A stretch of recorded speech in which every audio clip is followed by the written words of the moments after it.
together industry media and to be able to withstand, to still be doing what you're doing to this day? So we started Industry about 7 years ago, and we were a mobile app.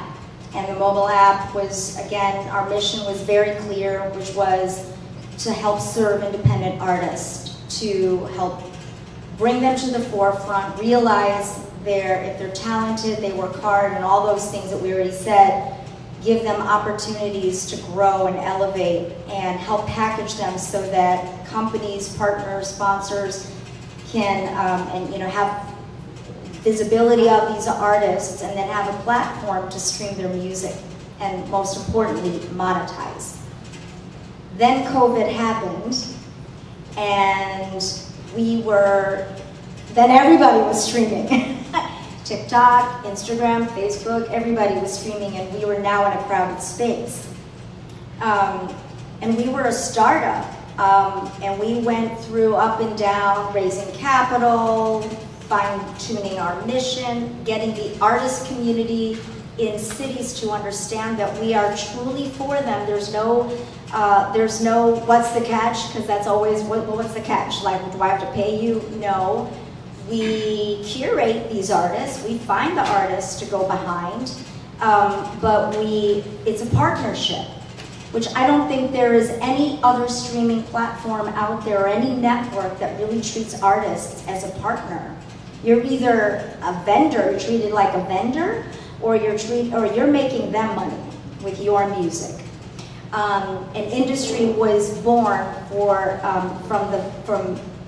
at the core and the heart of who we were. That was our mission. But we have gone through ups and downs. And then Errol and I, we said, when COVID happened, everything closed down, there were no performances, and we were just about to launch and announce our partnership with Live Nation and House of Blues, which we eventually did do, but at the time, we didn't know whether we were gonna make it. We said no. And we looked at all of these companies, still getting all the exposure, and we were a startup. We said no, we are here to serve the artist, and we need to go back to basics.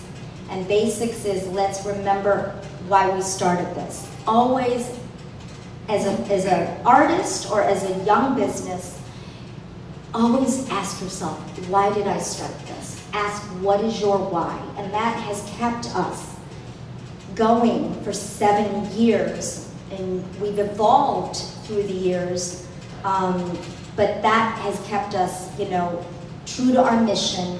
What is our why? And that's what we focused on, and we continue to go. And we're big believers in God and the universe. If you are authentic and you stick with your mission and you stay true to yourself and your goals, somehow the universe, I'm telling you guys, it just falls into place. Doors start opening. So there is a spiritual message behind that, but it's very true. I mean, for us, it really did happen that way, and so I think it's very important. Oh, thank you for that. Thank you for that. Same thing, Chris. One, managing is a hard job to begin with, right? Artists have temperaments. Artists can be flaky sometimes. I'm an artist, so I can say it. You know what I'm saying? I'm an artist of course, so I can say it. You know what I'm saying?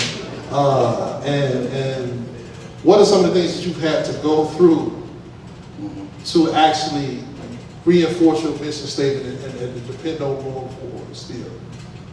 Well, for me, I went through a lot. I'm not gonna lie. It was literally hell. Especially when you're dealing with higher level producers. And I've been knowing No ID for like 28 years. Been in the 90s. So this one, Chicago was just coming up, And at that time, it was very competitive. It was, it wasn't the internet thing, at the time. Everything was CDs. You want somebody to hit something, you had to get in the car and drive over there to play it. It was them type of times. So back then, everybody in those days are now, they're executives now. You know, they moved on and made a lot of money. And just because they're in these positions don't mean that it's good for you. You know, you still gotta come right. And I would take flights from 6 a.m. to go to LA and come back on the night flight the same day. I used to do that all the time for meetings. Just, you know, so it's no rules to it. It's really just, you gotta go hard. Like, you know, a lot of excuses people make, you know, family, this happened, that, you know, none of that. You know, I did it through the whole thing. Morning, night, even with deals, I got deals and different things happen, it still falls apart. Things happen all the time. So you gotta constantly go hard. You know, that's been my whole thing. It's like, you just go hard or nothing. I haven't seen anything that just happened and it's just, you know, we say that, people say that in interviews, I've done it, but that's never the real story. It's a lot that goes on behind. It's a lot of people you're gonna deal with. People are gonna leave, people are gonna quit. It's just gonna be a lot. You always gotta constantly build your team, get new people, meet new people. You're constantly doing that all the time. Until you get it up. Now once you get it up, people will call you, but in the beginning, you gotta build relationships, you know what I'm saying? And I've just been in a position where I met the right people and I kept the relationships. And I stayed around long enough to meet their people, and I got a big network from doing that. A lot of times, people don't see people moving. They might say, man, this person's, I've been able to see people get ready to bubble and pop, and I kind of built that relationship early. A lot of times, people wait to, they might know the person, but they just never engage, you know, and they'll wait. Then they'll hear a story a couple years later, they're like, oh man, I went to school, you know, now you're trying to, and then now it's fake, you know, it ain't the same, you know what I'm saying? Play catch up. Yeah, you're playing catch up, you know, so prime example, and I'm gonna pass it. Prime example, when Kanye first started getting popular, you know, he wasn't on yet, he just in the city. He was in the park a lot. He was up at the mosque on Stony Island, and he was coming to see my friend Twan, and he said, he was asking him to help write. He said, man, I want you to help write. You help write some songs. And my friend Twan was like, nah, you know, he didn't want to do it, you know, because Kanye thing was, he wanted to be an artist, but he was producing at the time. So he used to get artists to write for him, and he'd give them beats. And they really was teaching him how to rap. But no one really knew that he really wanted to rap. He was just doing his thing. So he said, I'm gonna be the biggest rapper in the game. And I laughed, you know, I turned my head and just laughed, like this guy's a nut, you know. But the reality of it is, he believed that, you know what I'm saying? This is me, he's just like you are, regular guy, you know, but his mindset was that he was gonna be that. And he later went on ahead and did with my friend didn't write, Twan didn't write for him. But Fest wrote and he got a Grammy for it, right? So the reality of it is, my friend could have wrote the record, but he didn't, because he was in his thing, right? Those opportunities happen all the time. You know, it doesn't look like it, because you're like, what, this guy, he ain't got a big chain on, he not doing it. I'm telling you, it's people walking around that's plugged up, but if you don't ever talk to them, tell them what you're doing and this and that, and follow up, you'll miss it. So that's been my whole thing. I follow up, I keep following up, and I stay plugged in.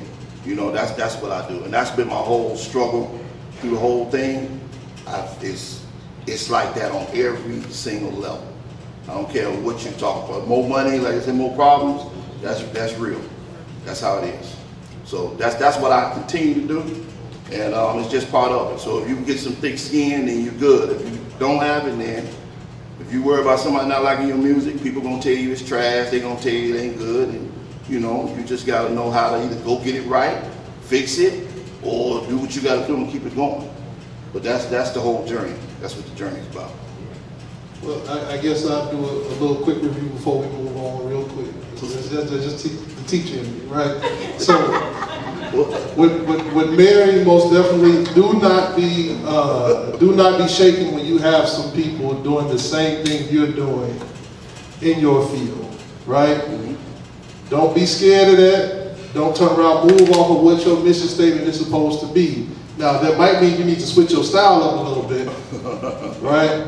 That might mean you need to change up a little bit, but do not be afraid of people doing similar things. Like you said before, you always get into streaming, and all of a sudden everybody starts streaming because of a pandemic. That's detrimental to a company's lifespan, right? So make sure you understand as a business that if everybody's in the same lane that you in, make sure you do something to stand out and separate yourself from it. Do not be scared of change, right? Same thing with Chris. Do not think just because you have a certain a little something on your name, or you feel like your skill is to the point where you think you're better than other people, where you miss out on opportunities. A humble spirit and an understanding will get you further than you thinking you're just better than everybody in the room. Because you can quite honestly be, but I swear there are other pieces that you don't have that that other person does. And because of the simple fact that you're looking at them in a certain way, they'll be Kanye. And you'll be you in the chair right now. And when I say you, I mean me. Give me some, you know what I'm saying? Help a brother out after this, you know what I'm saying? Come talk to me. But, you know, be aware that never count anybody out, especially when they mean well and they have the get up and go to be able to do it, especially for my students sitting in the front. So, Erik, no further ado, go ahead, but hope you ain't forget the, you know. No, I didn't. By show of hands, how many artists are sitting here right now? How many artists? Okay. How many of you guys made a social media post on every social media platform that you have today? So that's IG, Facebook, Twitter, Snap. Okay. How many of you also did that yesterday? That's crazy. How many of you guys did it every day this week? Okay. How many of y'all hate promoting your music? Like, just be real. Like, it's just trash. I like hate the feeling of asking people to listen to my music. All right. So by now you guys have noticed, right? This little tripod sitting right here, right? I'm live right now. Okay. There's an average of 2 people watching this right now. Your ego gets in your head like, man, turn that shit off. Immediately. But what's funny about this is a big deal, right? Yesterday, I was on 102.3 Rejoice. I was live there too. There was an average of 3 people watching yesterday. And I was one of them. But when I reshared it this morning, the number had gotten to the thousands. Right now, it's a Friday night. I should not expect my entire timeline, other than my auntie, to be on here watching this right now. Yes, baby, tell them. But I can reshare this video or clips from it 10 seconds at a time on 7 different platforms. And guess what? I hate promoting my music. I hate it. I've never not hated it. Every artist I know mostly hates it. I have this merchandise and gear and all this stuff. I make myself do it. I heard a quote earlier today that said, believing in yourself is believing in God. Can I get an amen? Amen. Believing in yourself is believing in God, because you have to believe something crazy. You have to believe that you're going to win the lottery multiple times, when the odds are super unlikely that any of us will ever have anything beyond the average in terms of output, because there are literally millions of songs uploaded to streaming every second. So for one of your songs, or one of your albums, or one of your videos, or one of your posts to have an impact, to catch the attention of people like this, or people like this, you have to believe that you're going to hit the lottery. But besides believing you're going to hit the lottery, you have to also have a formula that's going to make it more likely. I'm not guessing about my success. I'm watching my metrics. I'm studying my demographics. I'm on Spotify for artists, Apple Music for artists, Amazon for artists, every week going, okay, what's the trend? Where does the money need to go? Where am I about to market? what are they pulling up at? Oh, Germany rocking with me? I ain't never been to Germany, don't matter, my song has. One of the biggest struggles, sorry, I know I'm going long for this. One of the biggest struggles I think for rappers specifically Go ahead, Pastor. is, Go ahead, Pastor. Go ahead. I ain't gonna be long now, one of the biggest struggles I think is we chase what's in front of us and what's around us. We all really, really want to be known in the city. Like, we want to walk into the club and have the bottle girls going crazy with our name on it. We would be like, nah, I'm chilling, bro, you know what I'm saying? That ego is our worst enemy. We want to be the best artist in Chicago, every last one of us. And we forget that there's an entire world. And we have to put our focus. That don't mean you have to leave here either. But we have to put our focus on where you're celebrated. That term, go where you celebrate it. I changed my mentality, and now I rather enjoy walking in the room and going, hey, I'm Erik, nice to meet you. I kind of like not having to be Sycosis 24 hours a day. It's a lot of pressure. It's a lot of mental pressure of your own ego to be in rapper, artist, promoter mode all day long. It's a lot better to be like, you know what, I'm doing the work behind the scenes. I know where my music is going to be played. I know it's growing. And I can just take that weight off and be myself.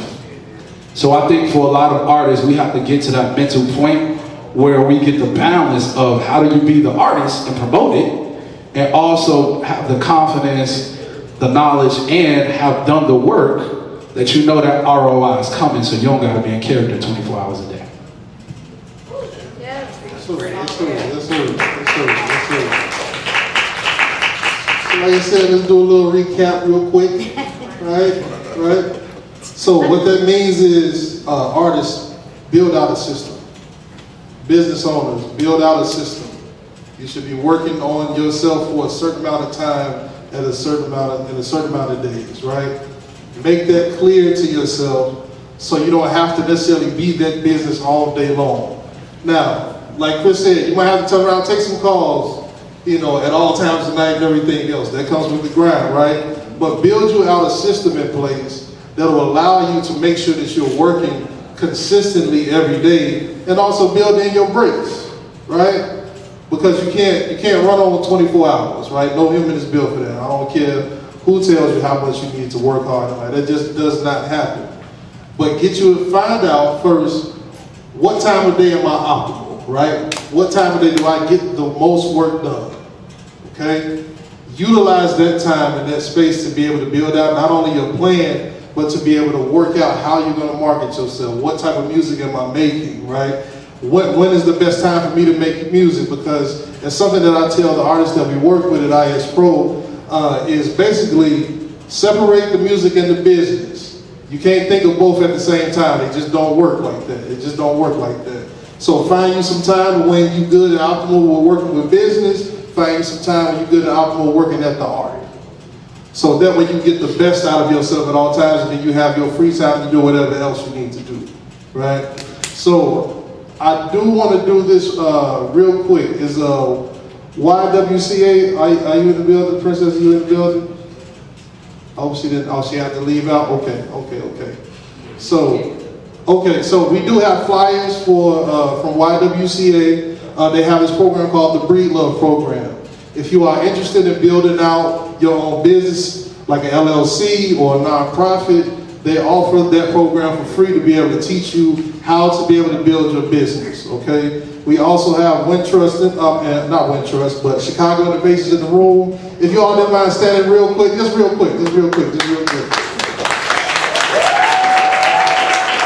So, Chicago Innovations has programs such as the Ladder program for Latinos and Black people, that they pair you with different professionals that allow you to help to build better business sense, but also expand your networks, right?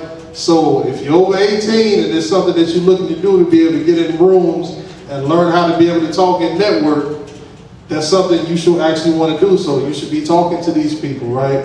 Even my students, even though you might not necessarily be of age right now, understand who you are by being able to talk to somebody else, right? Something that CeeLo said, I didn't understand myself until I talked to somebody else, right? Understanding that they're going to reflect back to you what you're giving them. So, okay, these are the ways that I need to be able to shape up and be able to move and make myself effective as an artist or a business and as a brand, right? So I just want to say thank you to everybody for your time. Thank you all for most definitely coming out, because it means a lot to be able to see faces that I know in the room, most definitely. And one more thing, we actually have Chris Thomas here from Your Passion First. Can we clap it up for him? He works with youth, helping them to understand what is their passion and how to be able to get to whatever dream job that they're trying to get to. I was actually a mentor for his program for a while. He's most definitely doing some great work. Please pour into people that are doing great work in the community. I'm not just saying that because I'm up here. I'm asking you because you all are part of my community, and it means more to me that these young people have a better chance of getting to where they got, to where they want to get to, as opposed to what we had to do to struggle to be able to sit in these seats. So I'm asking that you